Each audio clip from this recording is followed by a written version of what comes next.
Notre Félix qui est au Congo, que ton nom et ton pouvoir soient connus partout en RDC. Que ton règne vienne. Que ton projet de société soit fait en RDC comme en États-Unis d'Amérique. Donne-nous aujourd'hui notre paix recherchée et considère-nous dignement comme un citoyen libre de ce pays. Ne nous soumets pas au mensonge comme les autres l'ont fait pendant plusieurs années qu'ils ont fait au pouvoir. Mais souviens-toi aux paroles parlées par le charismatique M. Etienne Tshisekedi Wamulumba. Il avait dit le peuple d'abord. Félix Tshisekedi. Nous te disons ceci. Avant que tu puisses faire quelque chose, même chez toi à la maison, d'abord le peuple. Car toi, tu es le trouble qui nous trouble au Congo. Toi, tu es l'empêchement qui empêche tous les empêchements qui nous empêchent au Congo. Là où il y a une menace, toi, tu es une menace qui menace cette menace-là. Et nous sommes derrière toi pour te soutenir dans ton projet de changement de la Constitution. Car c'est aussi l'accomplissement de la parole parlée par notre leader de référence, M. Etienne Tshisekedi Wamulumba. Il avait dit, lorsque l'IDP sera au pouvoir, cette constitution mal formée sera changée. Amen. Et nous te disons merci pour cela. Nous voulons que tu sois notre président et que ton pouvoir reste de succès en succès au siècle des siècles. Amen. Voilà, salutations le plus fraternel à tous les amis de la MAT. Salutations le plus fraternel à tous les sympathisants de la MAT. Bienvenue encore une fois de plus ici dans la MAT officielle. Merci de vous savoir assez nombreux au son de ma voix. Merci à tous les amis qui se sont abonnés ici dans la MAT officielle. Laisse que la paix qui surpasse à toute intelligence garde vos cœurs ainsi que vos pensées. Vraiment, votre présence ici dans la MAT officielle nous va droit au cœur. Voilà, que la paix soit au centre de vos familles, au centre de vos entreprises. Merci. Nous continuons à vous inviter. Venez massivement, abonnez-vous et partagez nos vidéos. Mettez des j'aime, des cœurs, tout ce que vous connaissez là. Et pour que l'audience continue de s'étendre. Merci encore une fois de plus. Voilà, bienvenue dans la MAT officielle. Bien aimé, vous venez de suivre cette petite séquence. Voilà, de nos frères Kassaïens, ici, sans pour autant généraliser tous les Kassaïens, mais ce qui se passe chez nos frères des Kasaï, à nous couper le souffle. Ce qui se passe chez nos frères du Kasaï, et nous n'avons plus des mots à placer là-dessus. Voilà, il faudrait chercher notre nom à coller, parce que ça n'est des trous. OK? Voilà. Et ce que vous venez de voir tout de suite, il s'agit là de la prière de notre Père. La prière de notre Père, et que nos frères ont transformé. N'est-ce pas là le blasphème? N'est-ce pas là un blasphème? Y a-t-il là des pasteurs Louba, tous ces pasteurs Louba qui sont là, qui ont regardé cette vidéo? Bakoko reprendre un coyote pour lui faire comprendre à la lumière des Écritures, par rapport à la doctrine chrétienne, il s'agit là de l'usurpation, il s'agit là d'un blasphème. C'est-à-dire qu'il y a des choses auxquelles on ne peut pas jouer. Mais voilà ces messieurs. Et vous allez, si vous allez plus loin, vous allez vous rendre compte que c'est aussi un chrétien. C'est aussi un chrétien, mais je dirais même un crétin, ok, qui a pris la prière de notre Père, il l'a transformé pour donner des éloges, ok, pour glorifier, ok, et le président Tshisekedi, ok. Voilà la nation là où elle est aujourd'hui, ok. Voilà des individus, les Congolais, je ne sais pas moi, quand vous regardez même leur posture, vous regardez, vous sentez déjà la souffrance. Ils sont là à manque de tout. Ils sont là à manque de tout. Et pendant que nous sommes en train de parler, vous avez vu des vidéos qui circulent là de gauche à droite. Comment est-ce que nos frères des Kasaï continuent de s'enfuir? C'est-à-dire les Kasaï se vident matin, midi et soir. Vous êtes en train de voir. Et pendant ces temps, il y en a d'autres qui se donnent la peine de glorifier le président Tshisekedi et voilà, de le diviniser, de faire de lui un Dieu, de tout ce que vous connaissez là. Mais nous n'allons pas nous attarder là-dessus, parce que que chacun de nous tire sa propre conclusion. Lorsque la nation traverse déjà des moments pareils, comprenez que l'espoir quelque part s'est envolé. Voilà. D'accord. Donc, nous n'allons pas rester nous éterniser là-dedans. Rapidement, bien aimé, rapidement, je vais vous balancer une vidéo. Au jour le jour, ça fait un beau moment, je parlais de cela. Vous savez, nous avons assisté à une vague de destruction, de démolition des maisons où le gouverneur de la ville, tout et tout, les ministres et tous ils se sont levés. Le but, c'était de démolir. Et même le chef de l'État, le président Antoine Tshisekedi, avait soutenu cela, tout et tout. Quand bien même il y avait la population qui pleurait, il y avait des plaintes, il y avait des gens qui, selon eux, ils étaient injustement mis dehors. Il y en a des gens déguerpis, il y en a des personnes qui ont été déguerpies de leur maison. Il y a aussi des personnes qui ont été victimes. OK? Voilà, dont on a cassé la maison. Nous avons interpellé les autorités congolaises. Nous avons fait appel à la bonne volonté, à cet esprit bantou, ok? Voilà, des autorités congolaises, de leur expliquer en disant que Bato Bino Bozobu Kabandaku, ils ne sont pas d'autres personnes, ce sont vos propres frères.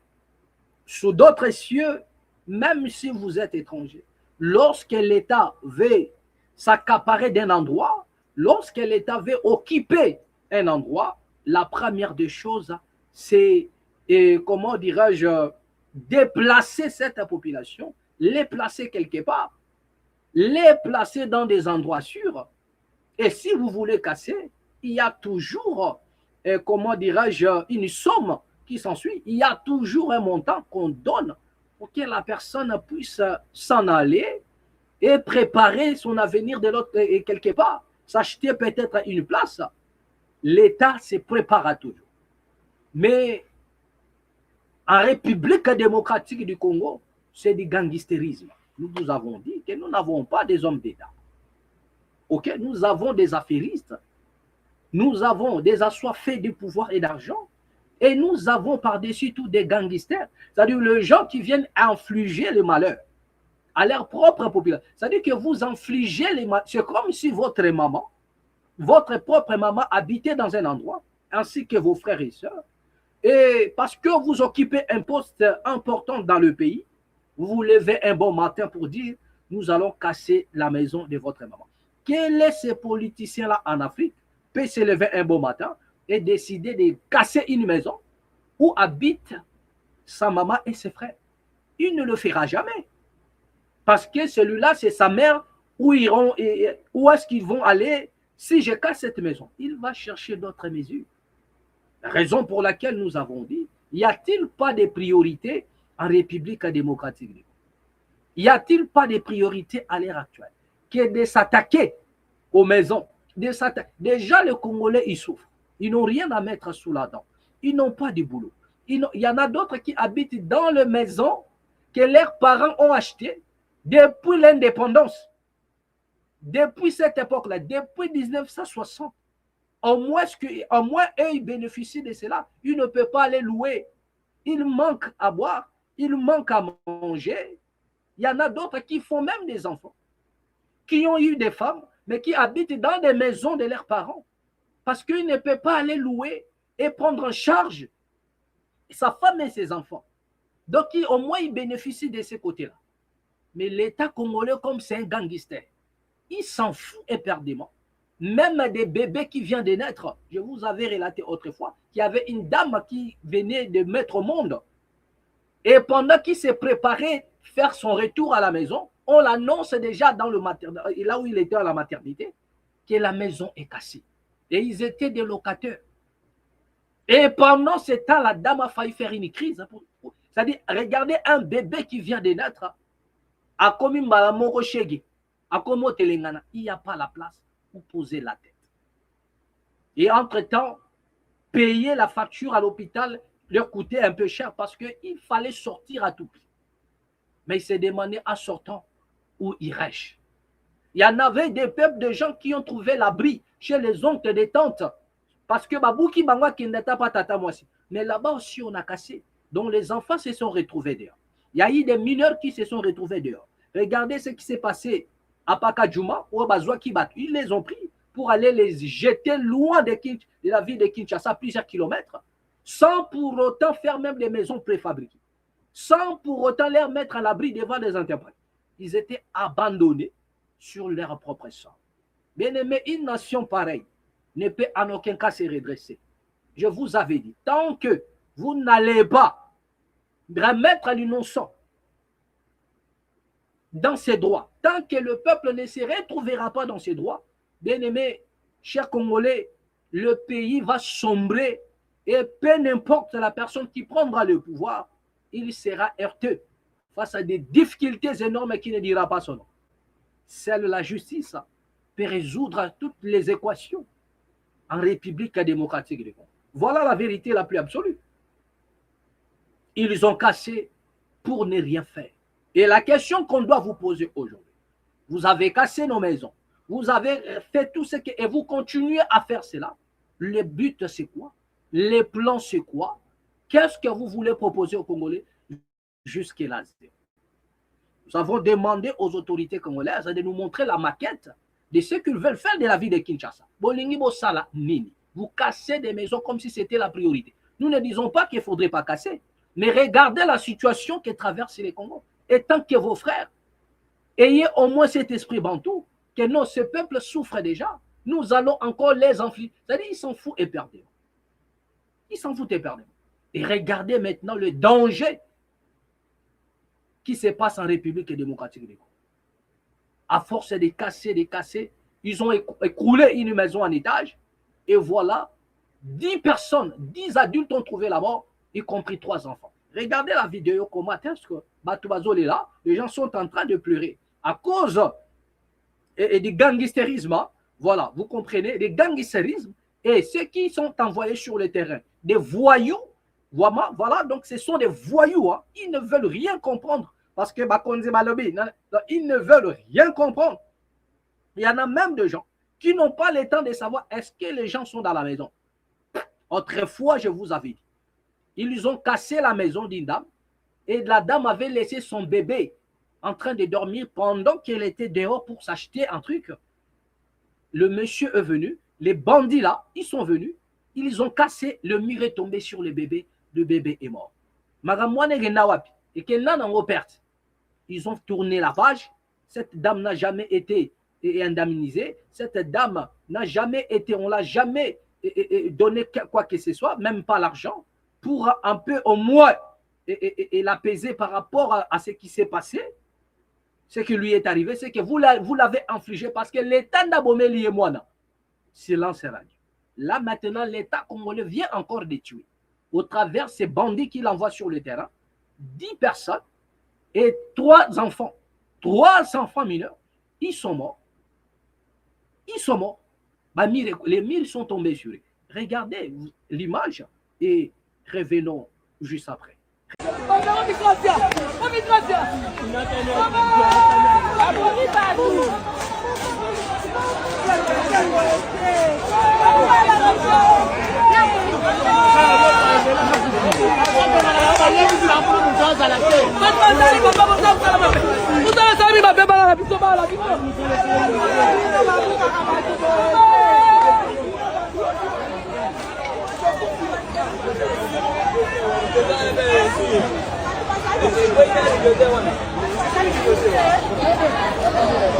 Retour sur ce plateau bien-aimé, nous continuons. Voilà, ça c'est la vidéo. Vous venez vous-même à voir ce qui se passe à ce net moment en République démocratique du Congo. Le seul pays où les gens meurent au jour le jour et d'une manière là atroce. Et tout ça, l'autre côté. L'État s'en fout éperdument que les Congolais meurent, les tuer comme des cafards, ils s'en foutent éperdument. Bien-aimés, nous sommes en train de vous dire des choses vraies. Prochainement, nous allons venir pour vous révéler le secret caché derrière tous ces phénomènes et de casser des maisons là. Parce que je vous avais dit, on a posé les problèmes juste pour savoir à qui profitent à tous ces mouvements là. Nous n'avons pas de maquettes. dans la ville de Kinshasa, nous n'avons rien du tout qui nous prouve que Bato Balingba Sala et le Romoro. Mais pourquoi ces gens-là se mettent à casser partout? Le but, c'est quoi? Qui influence cela? Bien aimé, prochainement, nous allons parler de cela. Nous allons venir vous révéler la mafia qui est cachée derrière ça, les cartels qui s'organisent, Oyo, et tout ça, ce qui fait en sorte que nos frères soient victimes de tout ce que vous êtes, des démolitions. Bien aimé, il y en a, c'est-à-dire que ce n'est pas pour rien qu'ils sont en train de faire ça. Ce n'est pas pour rien. Prochainement, nous allons revenir sur ça. Et nous vous avons promis que nous allons parler de tous ces expatriés-là qui ne respectent pas la population congolaise, qui ne respectent pas les Congolais, ni chez eux, ni chez nous. Bien aimé, nous allons vous démontrer en suffisance ce qui se passe actuellement. Parce qu'au moment où nous sommes en train de parler constitution, nanani, nanana, bien aimé, il y en a nos ennemis que nous ignorons, qui continuent d'avancer et de progresser. Nous risquerons, bien aimé, de nous retrouver dans un piège fatal où aucun Congolais ne pourra s'en sortir.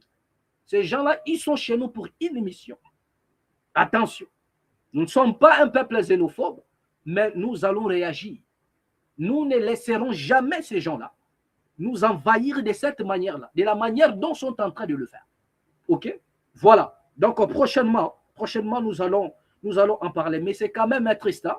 Nous partageons la douleur avec la famille. Ou bien les familles qui ont perdu le leur. Vous avez des enfants qui sont morts, mais vous allez voir cette affaire va passer inaperçue. Et c'est la République démocratique du Congo. Ça fait vraiment, ça fait mal au cœur. Voilà. Bien aimé, rapidement ici, nous allons parler de C64 qui continue de donner les tempos en disant que si Tshisekedi ne se prononce pas sur le dialogue, hein, ils vont reprendre la rue. Mais nous venons d'apprendre que la Cour constitutionnelle s'organise déjà à mettre le mécanisme en place pour le référendum. Et donc, il y a de quoi se poser la question. Hein? C'est que nous venons d'apprendre. Pendant que Tshisekedi acceptait de convoquer les dialogues, mais déjà la Cour constitutionnelle est en train de revoir des choses sur le référendum. Le référendum, pourquoi faire?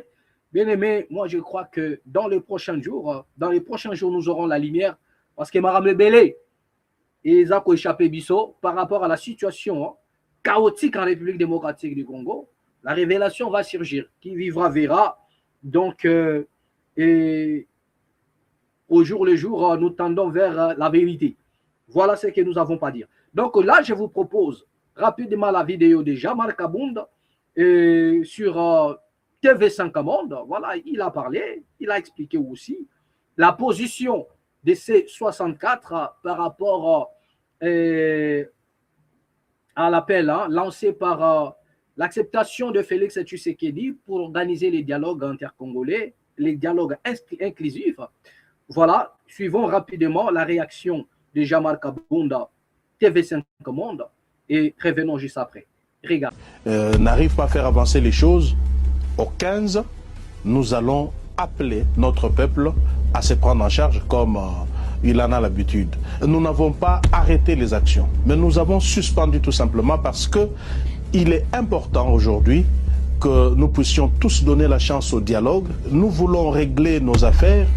Voilà, des retours sur ce plateau. Bien aimé, vous venez là de suivre ce qu'a été l'intervention de Jean-Marc Wakabunda qui nous dit que si Tshisekedi ne convoque pas le dialogue et dans les délais prévus, et voilà, donc avant les 15 ans, si vous voulez, l'opposition, le C64 va reprendre la rue. Ils n'ont pas abandonné, ils n'ont pas laissé, ils n'ont pas baissé les bras, mais ils ont juste temporisé dans le but de voir la bonne volonté de Tshisekedi au travers de ce qui se passe. Alors, déjà, nous sommes tous sans ignorer que les mêmes opposants qui ont accepté, aujourd'hui sont en train, comment dirais-je, de poser un peu de démenti par rapport à la déclaration de Tshisekedi. Certains nous disent déjà que non, le président Tshisekedi ne respecte jamais sa parole. Ok? Il ne respecte. Il y en a même d'autres qui ne croient plus qu'il y aurait réellement les dialogues. Parce que jusque-là, le président est en train de voyager. Le président a repris ses voyages. Le président ne dit rien. Petit à petit, le mois de juillet va finir. Le mois d'août se présente.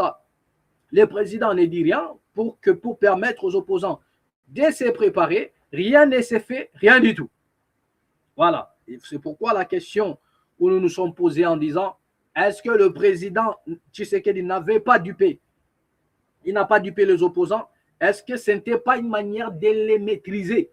Parce que lorsque le président dit que les appels opposition y a pété, c'est-à-dire que Tshisekedi sait en quoi il est capable de faire. Il connaît la faiblesse, c'est-à-dire qu'il connaît la faiblesse de cette opposition. Il connaît, il sait ce qu'il faut faire pour les maîtriser. Est-ce que là a été le cas? Pouvons-nous dire que Tshisekedi a réussi, le président Tshisekedi a réussi à maîtriser cette opposition? Question mark. C'est-à-dire que dans le prochain jour, nous allons savoir, les 15 Pégoyakak, nous allons voir le vrai visage et de l'opposition et du président de la République qui a accepté de convoquer un dialogue, voilà, inclusif. Donc, nous allons voir dans le prochain jour. Mais Jamal Kabounda nous a dit clairement qu'ils n'ont pas baissé les bras. C'est-à-dire que nous attendons voir. Aujourd'hui, le monde a s'élevé contre l'opposition pour dire que non, ce sont des traîtres, nanani, ils sont corrompus. Voilà, nous ne sommes pas absolus par rapport à ce qui s'est fait. Nous jugeons le fait, mais nous sommes relatifs. Parce que nous ne savons pas qu'est-ce qui se cache derrière. Sont-ils réellement corrompus? Parce qu'on nous dit, il y en a des voix qui nous disent, certaines voix qui nous disent que comme quoi, vous savez, le C64 s'est rendu du côté du Burundi et voir le président d'Aïchimi et tout. Voilà, on nous signale que les opposants ont posé leurs préoccupations. Martin Fayulu, selon ce qui s'est dit, qu'il aurait demandé à Tshisekedi de lui donner la primature. Et il y en a d'autres, les Kaboundes, qui ont demandé qu'on les rende leur carré minier, tout. Autant qu'ils sont, chacun a posé le problème. Est-ce vrai? Question mark. Fayulu, via, comment dirais-je, la politique actuelle, via la situation en République démocratique du Congo, peut-il accepter de devenir Premier ministre de Tshisekedi? Vraiment, moi, personnellement, je ne peux pas croire à cela. Je ne peux pas croire que Tshisekedi, comment que Martin Fayulu m'a dit, peut, même si le président Tshisekedi était sincère envers lui pour dire que non, prends la primature, moi, je ne crois pas. Je ne pense pas que Martin Fayulu accepterait cette invitation. Mais étant donné que les politiciens congolais, ce sont des personnes qui peuvent te donner une maladie et puis tu meurs. C'est-à-dire qu'il y a de quoi à mettre cela en évidence. OK? Parce qu'on ne sait jamais. On peut bel et bien faire confiance aux hommes d'État, aux hommes politiques congolais, mais à un moment donné, vous risquerez d'être déçus. Voilà. D'accord? Ça, c'est ce qui se dit un peu à gauche, à droite. Mais est-ce vrai? Personne n'en sait quelque chose, mais nous attendons voir. Après peut-être les 15, le masque vont tomber. Nous allons comprendre la manière dont les C64 ACD, ils ont accepté. Est-ce une stratégie ou bien c'était réellement une manière de donner des béquilles au président Tshisekedi? Ça va se savoir dans les prochains jours. Voilà, donc le peuple doit rester aux aguets, le peuple doit rester vigilant, le peuple doit rester toujours prêt à en découdre avec les mal, à en découdre avec l'injustice, à en découdre avec tout ce qui est médiocrité, et loin de nous, et l'esprit du tribalisme, du fanatisme, parce que ça c'est aussi une maladie qui freine beaucoup d'actions, beaucoup des activités en caractère peut-être un caractère un peu libérateur en République démocratique du Congo. Ok? Le fanatisme, voilà ce que nous disons. Et toujours, je ne cesserai jamais de vous rappeler la parole du président Tshisekedi Wamulumba à son époque qui nous avait dit « Prenez-vous en charge ». Donc, cela veut dire « Ne vous fiez pas à un homme politique congolais surtout ». Voilà. D'accord. Donc, bien aimé, rapidement, vous venez, et c'est que ça, c'était Jean-Marc Abound, et rapidement, dans le même ordre d'idée, nous allons vous proposer ce qu'a été l'intervention de Martin Fayoulou. Martin Fayoulou qui a répondu au micro de Stanibou Jakera, voilà, toujours par rapport à cette affaire de la constitution et, comment dirais-je, la convocation des dialogues, tout ça. Il a répondu au micro de Stanibou Jakera. Et suivons rapidement, bien aimé, cette vidéo et revenons juste après, ensemble avec vous. Monsieur Bouchakira, nous avons demandé le dialogue national inclusif depuis longtemps.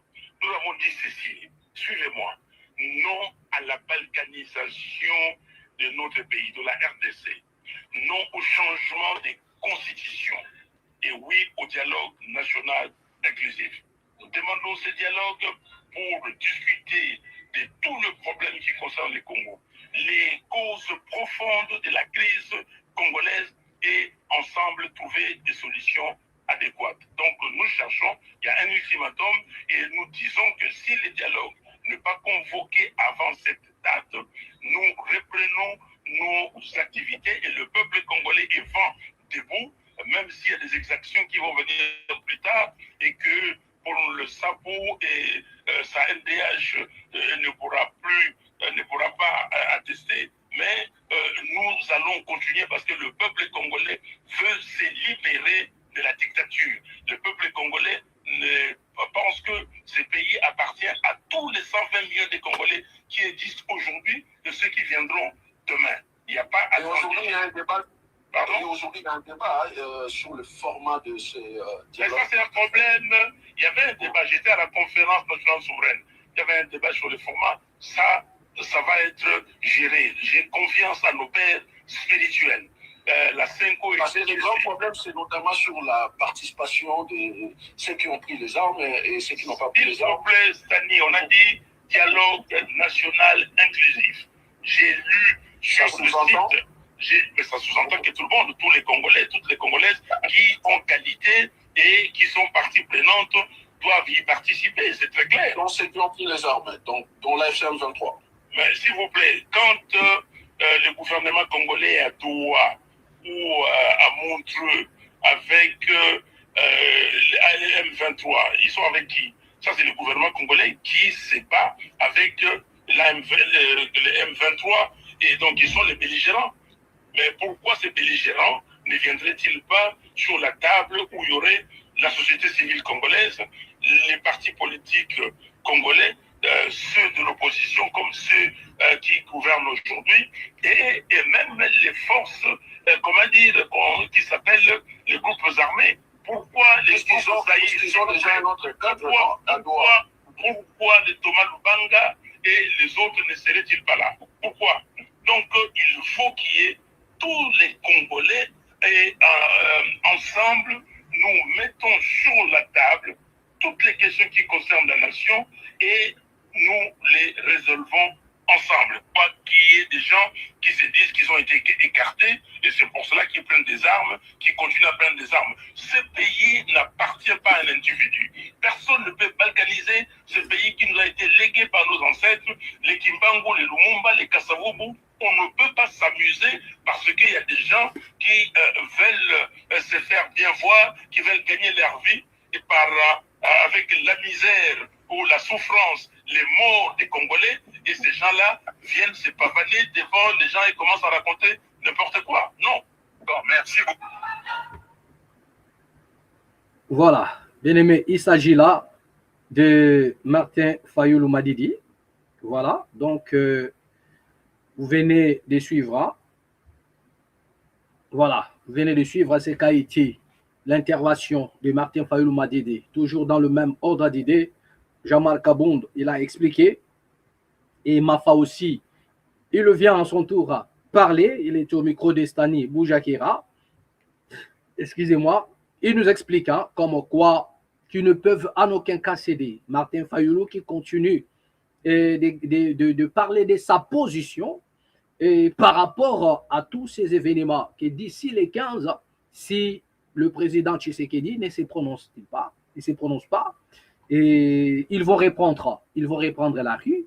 Et la question que les gens se posent aujourd'hui, c'est de savoir, répondre la rue, oui, mais est-ce que le peuple va encore vous accorder la confiance qu'il avait pendant tout ce temps où le C64 s'était constitué? Vous savez, C64 était comme un temps nouveau en République démocratique du Congo.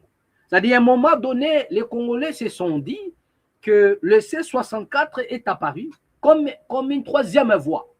La raison pour laquelle les Congolais ont tous donné leur, comment dirais-je, ont assisté, les Congolais se sont adhérés de près ou de loin. Hein. Beaucoup de Congolais ont eu confiance par rapport à certaines têtes qu'ils ont vues là-bas.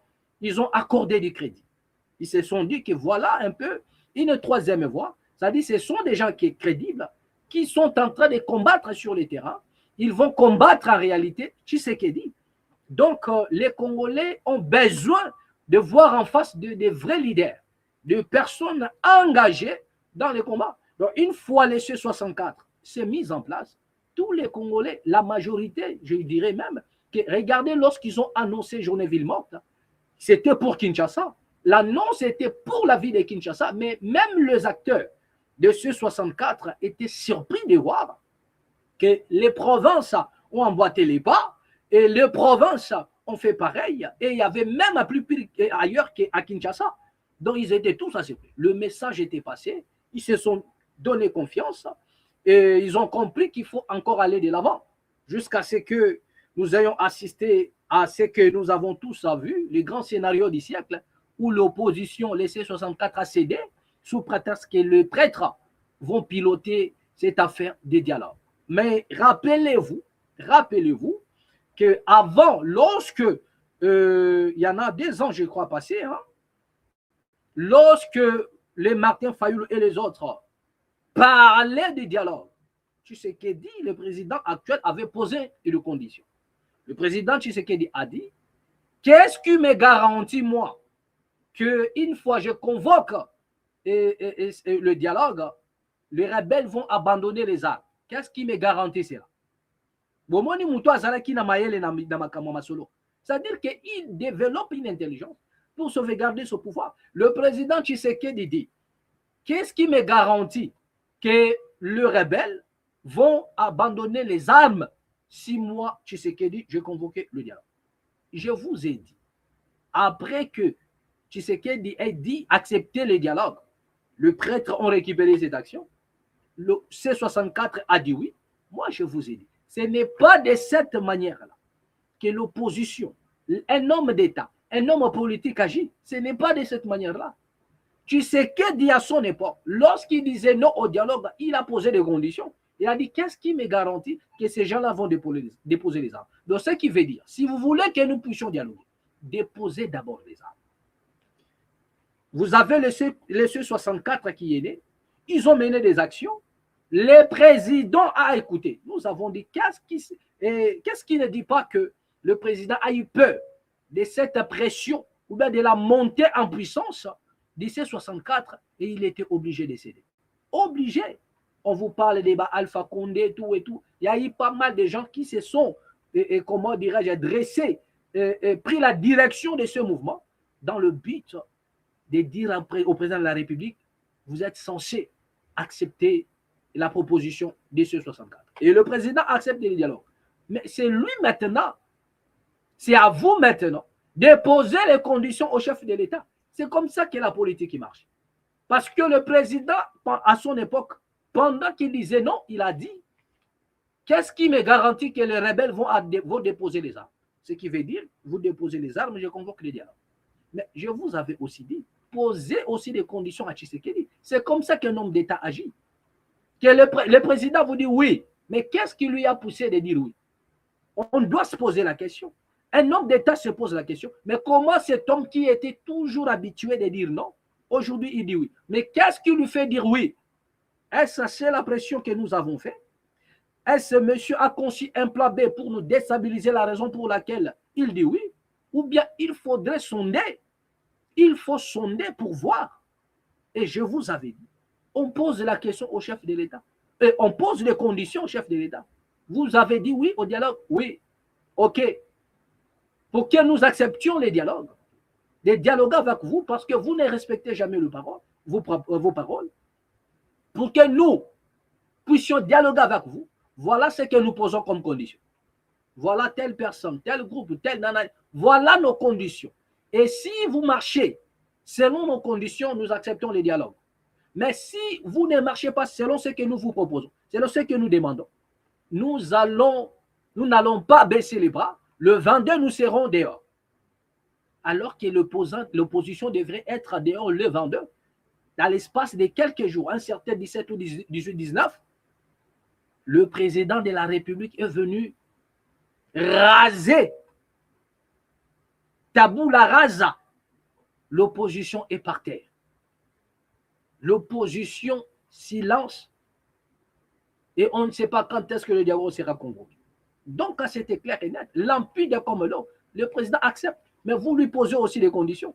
Que cette fois-ci, vous voulez dialoguer avec nous, ok, mais voilà les conditions. Si vous acceptez, ok, nous baissons les bras.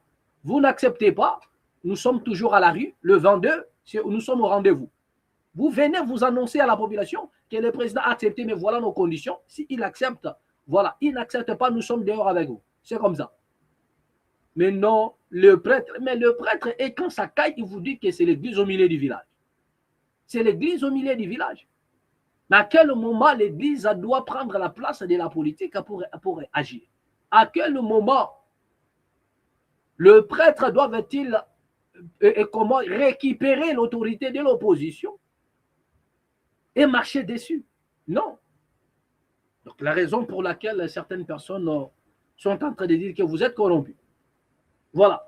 Donc Martin Fayoulou nous rassure que tout va bien, ils sont au contrôle, le C64 va bien, et d'ici le 15 août, si le chef de l'État ne se prononce pas, ils vont reprendre. Mais est-ce que le peuple fera encore confiance? Y aura-t-il encore la population? La mobilisation serait toujours détail. Donc nous allons voir tout ça dans la suite du temps. Voilà. Bien aimés, parlons encore une fois de plus de la justice en République démocratique du Congo. Tofandiga Kaboye, Nani Tozomona, Constant Mutamba. Constant Mutamba qui a répondu encore, voilà, qui était encore à la Cour de cassation. Constant Mutamba qui est encore devant les cours et tribunaux, affaire à Filvao. Nous continuons à sonder là-dessus. Monsieur Constant Mutamba qui continue de plaider non coupable et réclame, et ce qui est étonnant, il réclame à ce que la justice fasse son travail. Je ne sais pas, il fait allusion à quelle justice? Depuis quand la justice au Congo a déjà fait son travail? Ok, voilà, d'accord, parce qu'il n'y a pas que lui accusé comme du vol. Il y a des grands voleurs plus que Mutamba, mais qui ne sont pas en prison. Donc, Mutamba, nous avons dit, vous devriez comprendre cela. Même si vous étiez coupable. Voilà, moi, c'est ce que j'ai dit. Moi, c'est ce que j'ai dit. Cela n'engage que moi. Je dis, même si Mutamba Constant était coupable du vol, est-ce qu'il est le premier voleur des deniers publics de la République démocratique dans les caisses de l'État? Est-ce que c'est la même, si on peut voir des empreintes des voleurs? Moi, je crois que l'empreinte même de Constant Mutamba ne sera pas visible. Parce qu'il y en a tellement des empreintes qui ont pris les espaces en tel point que même si vous mettez pour vous les empreintes, ça ne peut pas marcher. Il n'y a que son empreinte qui réapparaît. Tellement ils ont eu à voler des sommes qui vous cassent même le tympan. Si on vous dit les sommes que ces gens-là volent, ça peut vous rendre malade. Et vous avez un peuple qui n'est pas payé, ceux qui travaillent ne sont pas payés. Vous avez un peuple qui dorme à la belle étoile. Vous avez un peuple qui souffre. La souffrance ne fait que monter, augmenter au jour le jour. Et même les expatriés ont compris que les Congolais souffrent. Et ils le savent. Lorsqu'un peuple souffre, il devient le proie de ceux qui ont les billets des banques. C'est ce qui se passe en République démocratique du Congo. Constant Moutamba, vous n'avez pas besoin de rechercher comment l'état de droit en République démocratique du Congo, parce que la justice ne devrait pas en principe agir avec vous. La justice doit d'abord commencer par des grands voleurs du grand chemin que nous connaissons, qui continuent de voler jusqu'à présent. Mais Moutamba, même s'il était voleur, voilà ce que moi j'ai dit, même s'il a volé, mais s'il a volé, il a seulement emboîté les pas. Si Constant Moutamba a volé, il a seulement emboîté les pas. Il a suivi l'exemple de plusieurs voleurs qui sont passés, de plusieurs voleurs. Il a seulement suivi l'exemple. Donc, si vous voulez condamner un homme, commencez d'abord par ces grands voleurs-là. Ce n'est pas, c'est-à-dire, Constant Moutamba n'est pas votre cobaye auquel vous devriez nous montrer en suffisance que l'état de droit existe. Non, ce n'est pas Moutamba le cobaye pour servir l'exemple de l'état de droit. Non. Tous ceux qui ont volé, pourquoi ne sont-ils pas en tôle? Vous avez vu la compétition et ça continue. Miyibi na miyibi, mais Moutoumou Razan en prison à Zate. Aucun voleur en tôle. Aucun voleur dans la prison de Makala. Aucun voleur dans les centres de rééducation. Aucun politicien. Aucun voleur. L'argent disparaît dans les caisses de l'État. Ce sont des fantômes qui arrivent, qui prennent et qui s'en vont pour s'en servir dans leur monde. Vous avez Peter Kazadi qui vous a dit que lorsque l'argent rentre, nous prenons l'argent en banque, on se le partage entre nous, on se départage des sommes, après on va réfléchir un peu. C'est-à-dire la nation, c'est en dernière position.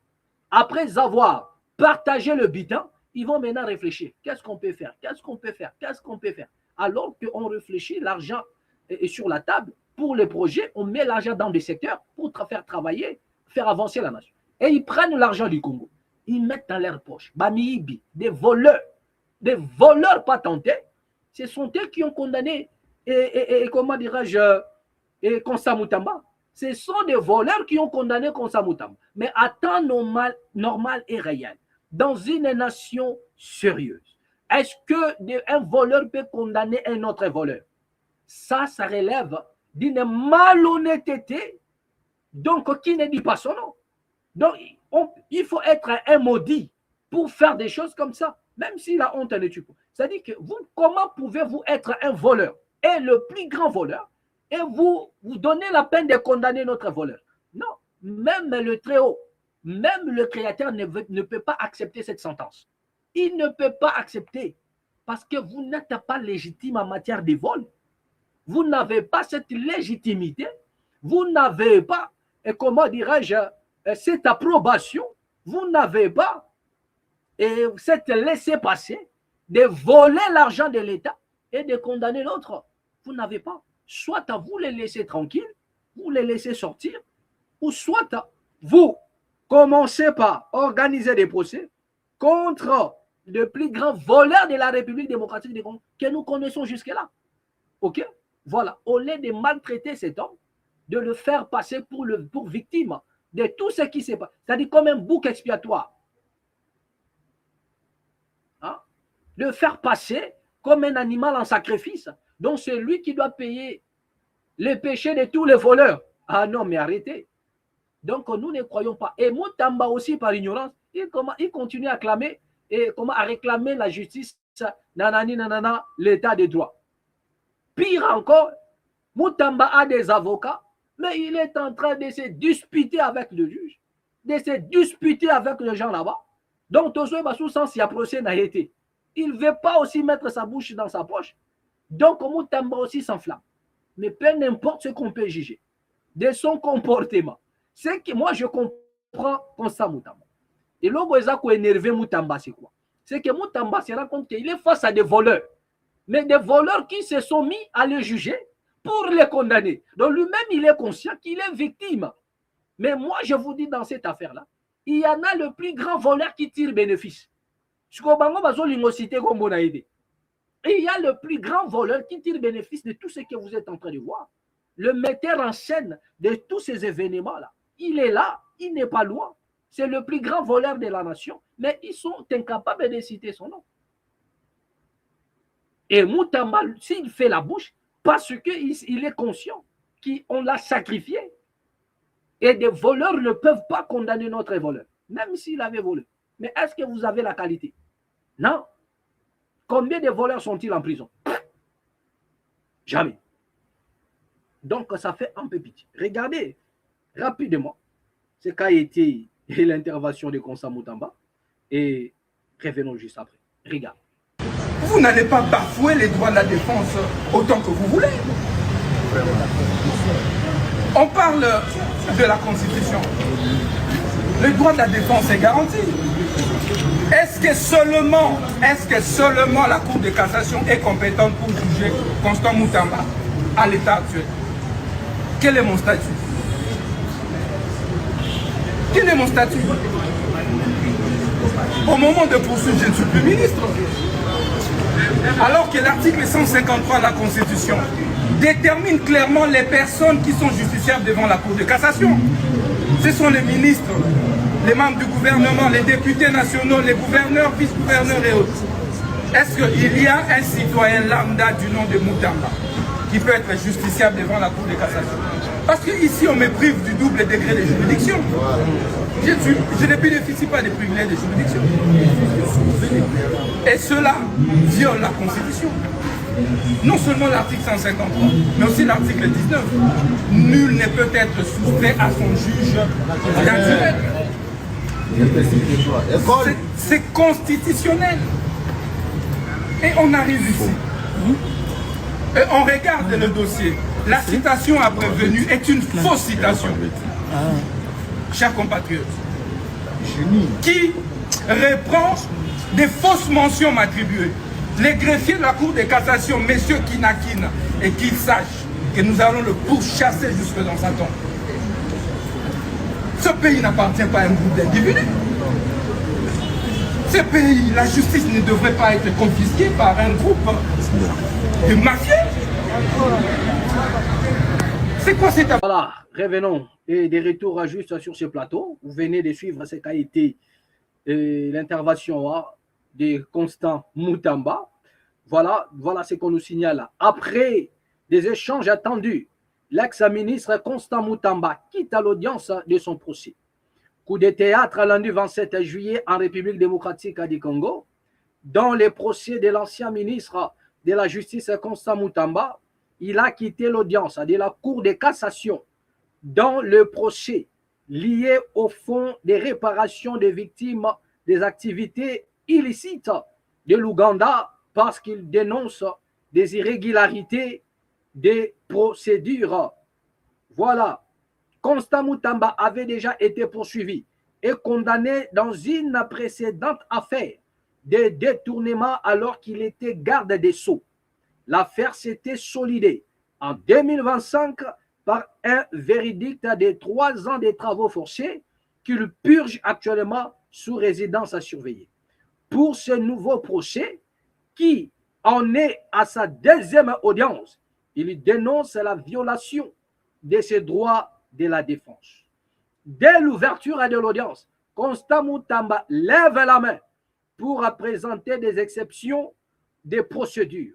Mais le président de la Cour donne d'abord la parole à son co-accusé, voilà, Chansard Boukolela, ancien coordonnateur du Fonds de réparation des victimes des activités illicites de l'Ouganda, Frivao. L'ancien ministre proteste. Les échanges s'étendent.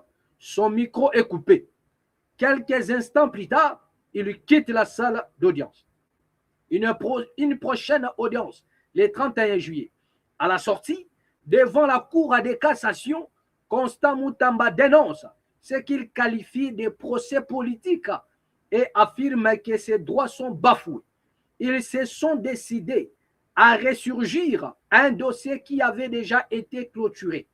Un faux dossier. Vous n'allez pas bafouer les droits de la défense autant que vous voulez. La Cour nous refuse le droit de soulever des exceptions et les moyens à notre disposition. Nous refusons de cautionner l'arbitraire. Voilà, qu'il me condamne à mort. Je boirai la cigue comme Socrate, et je mourrai pour la justice et la vérité, déclara-t-il. Malgré ces départs, le juge poursuit les débats. Chansard Boukolela est interrogé sur les décaissements contestés de plus de 20 millions de dollars à destiner aux victimes de la guerre des années 2000 à Kisangani. Selon l'accusation, ces paiements auraient été ordonnés par Constant Moutamba. La défense attend notamment contester la compétence de la Cour de cassation à juger un prévenu qui ne jouit plus de privilèges, ainsi que la régularité de la procédure. La prochaine audience est fixée au vendredi 31 juillet. Reste à savoir si l'ancien ministre choisira de revenir devant le juge ou de maintenir son boycott. Voilà un peu ce qu'on nous dit par rapport à Constant Moutamba. Va-t-il revenir ou va-t-il continuer à boycotter? Parce qu'il s'est dit déjà que ses droits sont bafoués. Je ne sais pas où est-ce qu'il est tenté de réclamer les droits dans le Congo. Donc, voyons voir, peut-être il sera rétabli dans ses droits. Mais cette affaire de 20 millions, cette affaire de Fivao, bien aimé, dès le début du procès, tout était flou. Voilà, tout était flou. Il n'y avait pas l'argent. Le ministre garde des Sceaux qui a déplacé l'argent pour un autre compte. Où est cet argent? On ne voit rien. Non, non, non, non. La dame qui travaillait avec elle, ok, je crois de la banque en tout consort, il a pris son avion, elle est partie. Depuis qu'elle est partie, Basita a débat et dans le procès. Tous les noms qu'on a pu citer dans le procès, personne n'est venu se présenter depuis qu'ils ont fui la République démocratique. Donc, comprenez que, je vous ai toujours dit, au Congo, nous n'avons pas des hommes d'État. Nous n'avons que des voleurs. OK? Donc, c'est pourquoi nous avons dit, bref, même s'il est coupable, même si c'est un voleur, mais il n'est pas le premier voleur. Vous êtes tous à des voleurs.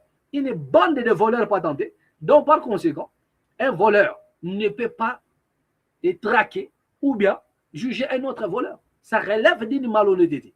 Commencez d'abord par vous traquer vous-même. Commencez d'abord par à traquer des voleurs qui sont là avec, qui continuent de nous voler pendant que nous regardons. Continuez à arrêtez-les d'abord. Organisez les procès. Après quoi, nous verrons. Ce n'est pas à Moutamba de servir à l'exemple de l'état des droits alors que des voleurs sont là. Je crois que c'est ce que je viens de dire. Personne ne peut poser un démenti. Voilà. D'accord. Rapidement. Je crois que le message est passé. Hein? Voilà, bien aimé. Et nous allons vous montrer quelques images hein, qui fait aussi vraiment mal au cœur. La situation en République démocratique du Congo qui continue de demeurer vraiment précaire. La situation est tellement dire tout et tout. Je vous avais dit. Vous avez un ministre, le ministre des Transports, Jean-Pierre Bemba, qui était d'abord ministre de la Défense, étant ministre de la Défense, à ta territoire Moura récupéré. Même pas un tel territoire que ce monsieur aille à récupérer. Maintenant, il est dans le transport et voilà ce que ces messieurs nous proposent. Voilà ce que ces messieurs nous proposent. Voilà un avion qui quitte et en provenance, je crois, de Bouendé, hein, ou bien un avion qui, je ne sais pas si c'était vers Bouendé qu'il partait. Voilà, mais c'est une ligne entre Kinshasa et Bouendé. Voilà. Vous allez voir, je vais vous montrer l'image, ça circule déjà, où vous avez des passagers assis côte à côte avec des bagages. Bon, mon yango na avion. Et moi, ce qui m'étonne, c'est que les Congolais aussi, ils voyagent dans de pareilles conditions. Bon, peut-être ils n'ont pas aussi des choix. Tellement il y a la souffrance, tellement les gens sont en train de chercher à survivre, tellement les gens sont en train de, comme on dit, l'homme doit se battre. Ils sont là, ils n'ont plus de choix, ils n'ont plus peur que voyager dans des conditions pareilles. Mais vous, c'est s'exposer même à la mort. Comment peut-on voyager à bord d'un avion? Et avec des marchandises. Ce n'est pas un avion militaire. Ce n'est même pas un avion militaire. Voilà des passagers coincés à côté des bagages. Vous allez voir même l'hôtesse n'arrive même pas à traverser des couloirs de l'avion.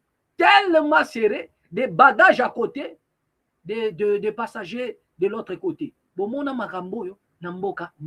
Regardez rapidement cette image et revenons juste après. Regardez.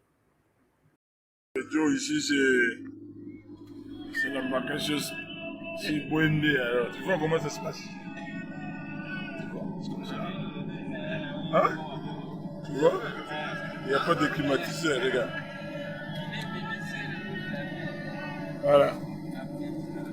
Voilà. Voilà. Donc, vous venez vous-même de voir.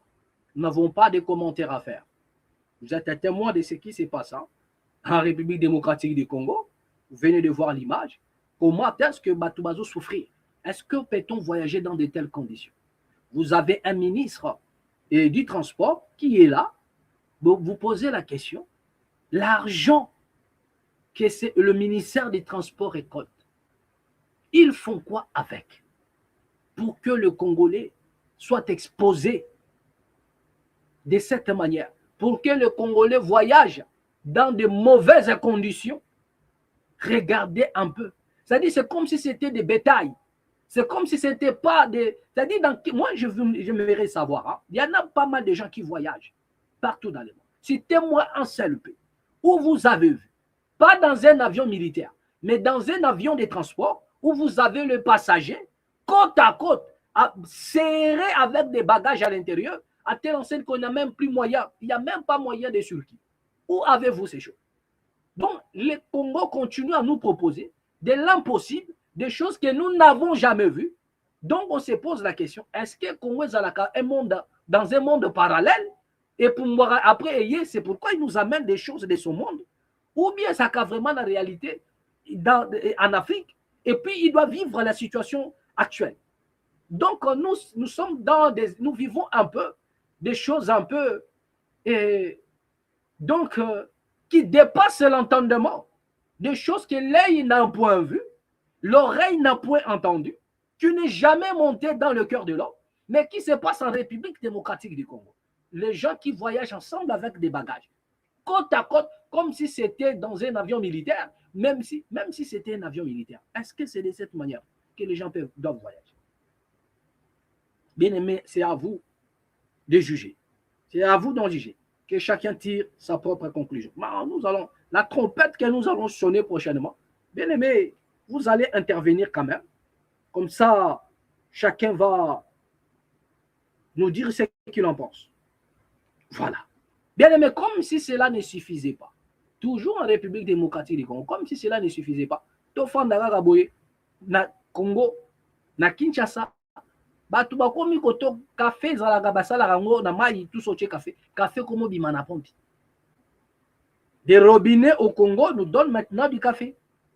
Vous ouvrez les robinets au Congo, vous avez la chance, vous trouverez le café en train de couler. Regardez vous-même l'image et revenons juste après. Regardez.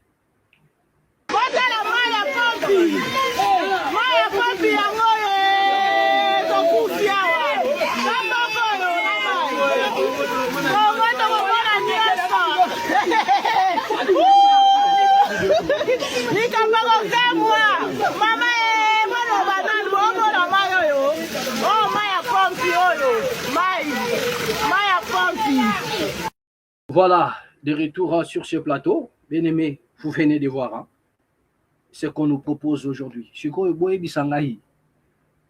Quand vous voyez des choses comme ça, même si vous avez une conscience achetée, même si vous avez une conscience achetée, bien aimé, est-ce que même si votre conscience a été achetée, mais du moins vous avez un cœur, vous pouvez sentir la douleur.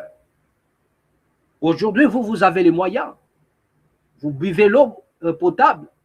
Vous achetez de l'eau traitée de gauche à droite. Mais qu'est-ce que ça vous dit de voir dans votre pays où vos frères et sœurs boivent de l'eau? Ou bien, aujourd'hui déjà, vous avez des gens qui consomment l'eau de forage. Congo, plein du 21e siècle. Les gens, ils font le forage. Mais comme si cela ne suffisait pas, regardez la qualité d'eau qu'on propose à la population. Donc, c'est-à-dire que cette eau n'a même pas été traitée. C'est-à-dire que même pas terrassé de façon. Parlons comme nous avons l'habitude de dire. Donc voilà, l'eau, ça, je ne sais pas moi si c'est ils ont, dans des fosses septiques, ils ont prélevé cette eau et allé balancer dans des robinets. Vous ouvrez comme ça. Donc, mais attendez, ça c'est pour... Ça dit, ils veulent en finir avec les Congolais ou quoi? Parce que dans des pays sérieux, je crois que le chef de l'État a vu ce genre d'image. Dans des pays sérieux, même le DG de la régie des eaux doit être limogé. Tous ces techniciens-là qui au bazo là-bas. Parce que c'est à eux de donner de l'eau potable à la population. Mais pourquoi nous n'avons pas? Pourquoi y a-t-il pas d'eau potable? Pourquoi les Congolais, même pour l'eau, ils n'ont pas si mal? C'est-à-dire que tout est difficile. Même si on vous a acheté la conscience. Mais voir des choses pareilles, non, si vous avez un cœur, si vous n'êtes pas une hybride, vous ne pouvez pas accepter de voir des choses. Ça fait mal de voir que vous consommez de l'eau potable, de l'eau traitée, de l'eau propre. Mais ça se passe dans votre pays. C'est comme si dans ta maison, les gens buvaient ces genres d'eau. Vraiment, dans ta maison, les gens buvaient l'eau qui est sale comme ça. Et vous, vous êtes là dans votre coin, en train de prendre de l'eau potable et vous regardez la famille, vous êtes content. Bien-aimé, si vous avez un cœur, vous ne serez en aucun cas content. Au contraire, ça va mettre en vous, animer une colère en vous, de voir que votre État, votre nation est abandonnée par ses propres fils. Comment peut-on proposer de telles choses à la population? Le DG de la régie des eaux doit être limogé. Tous ces techniciens-là, comment peut-on proposer l'eau sale à la population? Ça, ce n'est même pas l'eau de la rivière qui vient de sortir de la rivière tout droit, non. Mais ça, c'est l'eau, je ne sais pas moi, des caniveaux. C'est-à-dire que ça, ce sont des eaux usées des caniveaux qu'ils ont récupérées pour... C'est-à-dire que, non. Voilà. Merci beaucoup à tous les amis qui nous ont suivis. Bien aimé, c'est ici que nous allons mettre un point final. Nous allons mettre un point final. Voilà. Prochainement, bien aimé, nous allons continuer. Il y en avait encore de la matière qui continue à nous parvenir, mais prochainement, nous allons partager. Abonnez-vous, continuez à vous abonner, bien aimé, partagez la vidéo et écrivez-nous, continuez, les amis qui nous écrivent, continuez à le faire. Ça nous va droit au cœur. Prochainement, au prochain numéro, laisse que la paix qui surpasse à toute intelligence garde vos cœurs ainsi que vos pensées. Vous étiez nombreux à nous suivre, que les très hauts vous viennent en aide. Toujours ici, dans la mat officielle, abonnez-vous massivement.